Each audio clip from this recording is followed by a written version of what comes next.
सतयुग, वह युग जहां सत्य ही जीवन था और धर्म मनुष्य की सांसों में बसता था। उस युग में स्त्री केवल एक देह नहीं थी, वह शांति की प्रतिमा थी, करुणा का स्वरूप थी और धर्म की जीवित मूर्ति थी। उसके चेहरे पर जो तेज था वह किसी श्रृंगार का नहीं, उसके शुद्ध मन का प्रकाश था। जब संसार सोया रहता था तब सतयुग की स्त्री जाग जाती थी।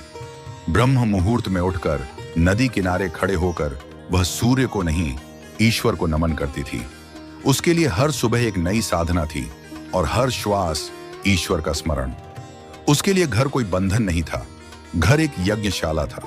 अन्न पकाते समय उसके मन में कोई शिकायत नहीं होती थी, क्योंकि वह जानती थी जिस हाथ से वह भोजन बना रही है वह परिवार का भविष्य गढ़ रही है।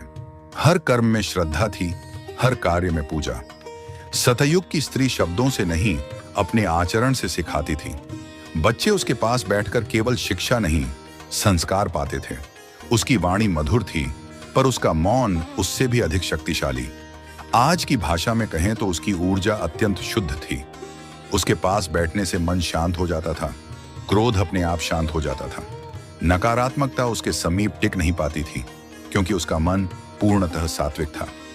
सतयुग में पति पत्नी केवल जीवन साथी नहीं, धर्म साथी होते थे। उनका संबंध शरीर से नहीं, आत्मा से जुड़ा होता था। यज्ञ में दोनों साथ बैठते, क्योंकि धर्म अकेले नहीं चलता। पति पत्नी को देवी मानता था और पत्नी पति को धर्म का रक्षक। यह कोई अधिकार की लड़ाई नहीं थी, यह सम्मान की परंपरा थी, जहां स्त्री को दबाया नहीं जाता था बल्कि संभाला जाता था।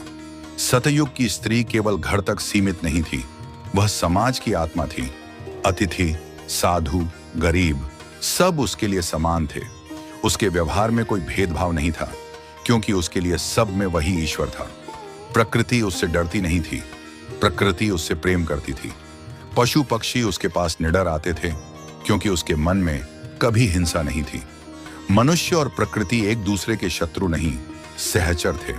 सतयुग की स्त्री कमजोर नहीं थी, वह अत्यंत शक्तिशाली थी, पर उसकी शक्ति क्रोध में नहीं, करुणा में थी।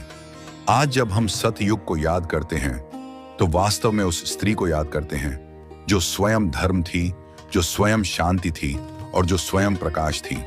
अगर आपको यह कहानी हृदय को छू गई हो तो इसे केवल सुनिए नहीं, अपने जीवन में थोड़ा सा जीने की कोशिश कीजिए, क्योंकि सतयुग किसी युग का नाम नहीं, वह एक अवस्था है।